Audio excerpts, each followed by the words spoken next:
je le dis par expérience. C'est vraiment un essentiel selon moi si vous voyagez solo. Je conseille vraiment. Allez YouTube, aujourd'hui je vous retrouve avec une vidéo sur la thématique du voyage. Plus précisément, on va jaser de comment je planifie mes voyages.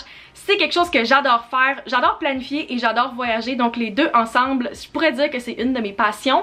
Et dernièrement dans un vlog, j'ai discuté que j'avais booké mon prochain voyage pour cet été et plusieurs d'entre vous m'ont demandé de faire une vidéo complète sur mon processus, mes trucs, chaque étape auquel je passe à travers pour réserver un voyage et c'est ce qu'on va faire aujourd'hui. J'ai ramassé quand même quelques trucs à travers les années parce que ça fait quand même 3 voyages en Europe que je planifie depuis moins de 2 ans, donc je commence à avoir mes petits trucs, mon fonctionnement et je pense que j'ai développé ça au cours des dernières années, fait que je suis prête à vous partager ça aujourd'hui. Si vous n'êtes pas encore abonné, je vous inviterai à le faire maintenant pour ne pas manquer mes prochains vlogs, mes prochaines vidéos voyage, tout ce genre de choses là.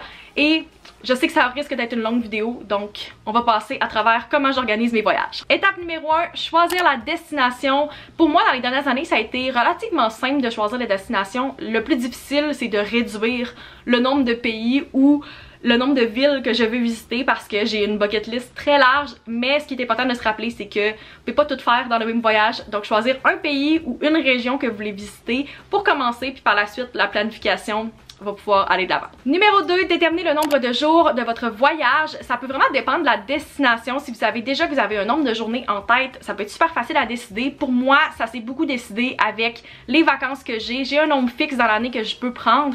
Donc, j'ai essayé de respecter ce nombre de journées-là.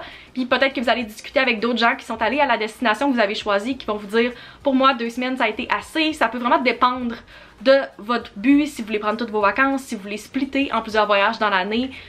Donc ça peut vraiment dépendre de vous. Moi, c'est mon emploi qui a décidé pas mal mon nombre de journées pour mes voyages. Étape numéro 3, les recherches. C'est là que je me lance sur Google, sur Instagram et même sur TikTok, qui est étonnamment un très bon moteur de recherche pour les voyages et que je cherche vraiment toutes les activités, les spots à visiter et les must-see de la destination que vous avez choisi à l'étape 1. Ça peut être interchangeable avec l'étape 2 parce que dépendant de vos recherches, peut-être que vous allez vouloir rester plus ou moins longtemps à la destination, donc ça dépend vraiment de votre feeling si vous préférez choisir le nombre de jours avant puis ensuite faire vos recherches ou faire les recherches puis déterminer le nombre de jours. Ils sont interchangeables, mais pour moi, c'est là que je me mets en mode recherche pendant plusieurs journées. Je discute avec des gens qui ont visité la destination aussi et je note tous les endroits que je souhaite visiter pendant mon voyage. L'étape numéro 4, c'est la liste Google Maps. Je me sers de toutes les choses que j'ai trouvées à l'étape 3, donc les spots que je veux visiter, et j'ajoute toutes mes trouvailles dans une liste dédiée pour ce voyage-là. Par exemple, en 2022, j'ai fait une liste Portugal 2022, c'est là que j'ai ajouté toutes mes trouvailles, même chose pour Europe 2023. Et qu'est-ce qui est le fun aussi, c'est que vous pouvez partager cette liste-là aux personnes qui vont voyager avec vous et chacun ajouter vos trouvailles. Vraiment un bel outil, je vous le conseille. Étape numéro 5, choisir les vols. C'est une partie que j'adore, mais je sais qu'elle est assez overwhelming pour plusieurs personnes. J'utilise personnellement Google Flights pour faire toutes mes recherches de vols. Je sais qu'il y a d'autres plateformes aussi, mais j'aime beaucoup l'écosystème Google, puis je trouve que c'est vraiment user-friendly comme outil. Mes parents l'ont utilisé, moi je l'utilise depuis plusieurs années et j'adore scroller sur Google Flights en général, même quand j'ai pas de voyage de planifier. Ce que je trouve qui est vraiment le fun avec Google Flights, c'est que vous pouvez voir les meilleures options de vol pour vous. Vous pouvez sélectionner des dates, mettre des critères et vous pouvez faire pour aller simple, aller-retour ou multi-destination, qu'est-ce que j'ai personnellement utilisé pour mes derniers voyages. Donc vous atterrissez à un aéroport mais vous revenez d'un aéroport différent. Vraiment pratique de pouvoir voir les différentes options de prix. Il y a vraiment plusieurs fonctions super le fun avec Google Flights. Entre autres, vous pouvez voir l'historique des prix du vol que vous regardez, comparer pour les différentes compagnies aériennes. Il y a vraiment plein de choses que vous pouvez faire, mais ce que j'adore sur Google Flights, c'est que vous pouvez suivre un vol. Donc à chaque fois que le vol va changer de prix, qui augmente ou qui diminue, vous allez recevoir une notification pour vous dire que ce vol-là a changé de prix. Donc si vous regardez pour plusieurs dates différentes, plusieurs compagnies, des heures différentes aussi, ça peut vous aider vraiment à choisir. Et en voyant l'historique des prix aussi, ça peut vraiment vous aider à décider c'est quoi le meilleur moment pour vous pour booker. C'est vraiment un super outil pour faire ces recherches. Si vous ne l'utilisez pas encore, je vous conseille d'aller faire un tour. Vraiment une belle plateforme. Étape numéro 6, c'est de monter l'itinéraire. Encore une fois, c'est quelque chose que vous pouvez faire en parallèle ou interchangeable avec l'étape 5 parce que ça peut aussi dépendre des vols que vous trouvez. En 2023, on regardait nos vols pour l'Europe et on comptait commencer notre voyage par l'Italie et le terminer par l'Espagne, mais les vols qu'on a trouvés ont vraiment déterminé qu'on allait faire l'inverse. C'était moins cher de commencer par l'Espagne et de terminer par l'Italie. Fait que vous pouvez le faire faire un peu en parallèle avec l'étape 5. À ce moment-là, je ressors ma liste Google Maps et je peux vraiment voir toutes les pins que j'ai ajoutées visuellement sur la carte et me monter un itinéraire super pratique. Puis moi, je suis visuelle, fait que ça aide vraiment beaucoup. Un outil que j'ai beaucoup utilisé aussi, c'est un document Excel que j'ai monté. Puis c'est vraiment pratique si vous voyagez avec des amis, de la famille ou en couple, parce que ce document-là peut vraiment regrouper toutes les informations au même endroit. Comme j'étais en charge des paiements puis des réservations pour pas mal tout le voyage, c'est là que j'ai ajouté vraiment toutes les infos.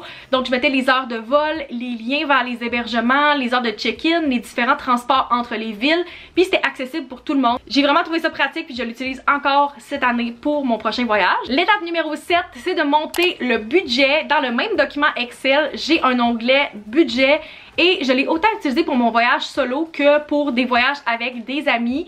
Ça permet vraiment d'écrire les dates, soit des prochains paiements parce que vous avez un dépôt à faire, un paiement quelques jours avant le départ. Vous pouvez regrouper encore une fois tout au même endroit. Pour notre voyage entre amis, on avait vraiment une colonne qui était pour le groupe et une colonne individuelle. Donc on savait au total combien qu'on avait payé, mais aussi par personne.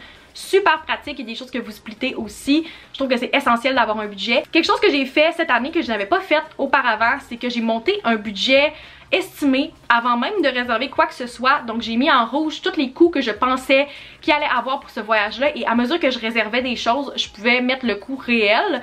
Puis je vais continuer à le mettre à jour jusqu'à la fin du voyage.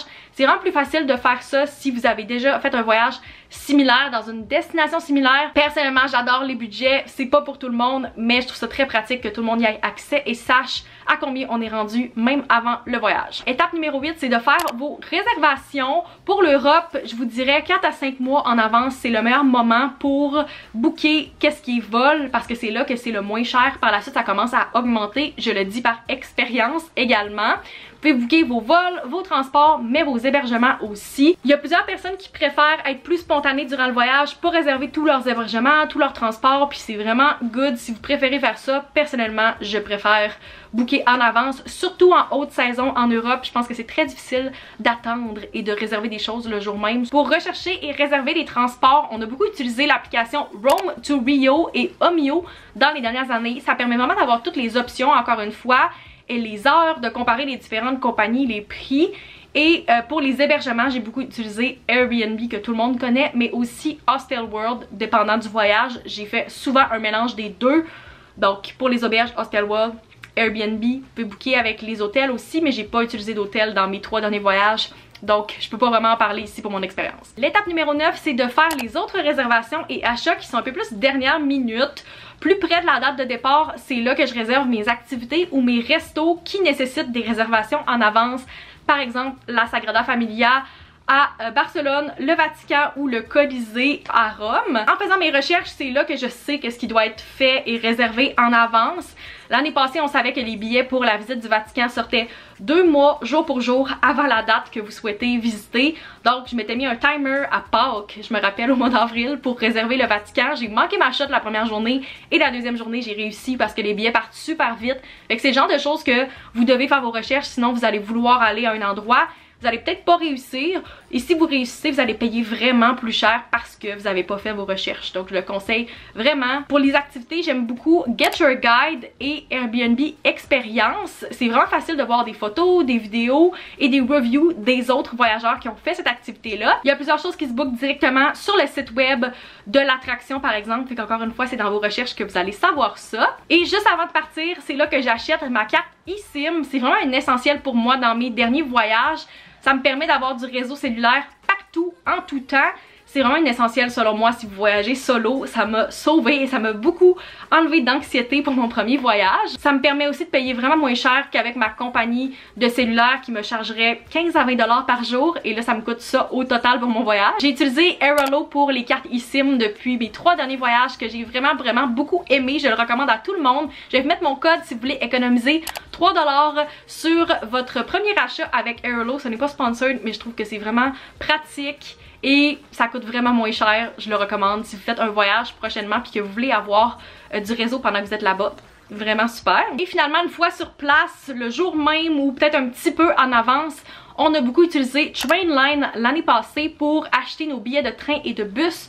Un peu le même fonctionnement que Omio, vous pouvez voir à l'avance les différentes options, les heures aussi et booker directement sur l'application. Ça se fait super bien dernière minute si vous avez des choses qui sont un peu moins nécessaires de booker en avance. J'ai beaucoup aimé, je le recommande encore une fois. C'est tout pour comment je planifie mes voyages. J'espère que vous avez apprécié. C'est une vidéo qui m'a tellement été demandée puis je voulais m'assurer de faire ça le plus détaillé possible pour vous. C'est peut-être beaucoup d'informations mais allez-y étape par étape. Personnellement, j'adore booker des voyages puis je sais que je suis pas la seule ici. Si vous avez des questions, n'hésitez pas à les laisser dans les commentaires ou à m'écrire en DM directement sur Instagram. Maxime Fortin YT, c'est mon handle. Et c'est tout, on se retrouve dans une prochaine vidéo. Bye!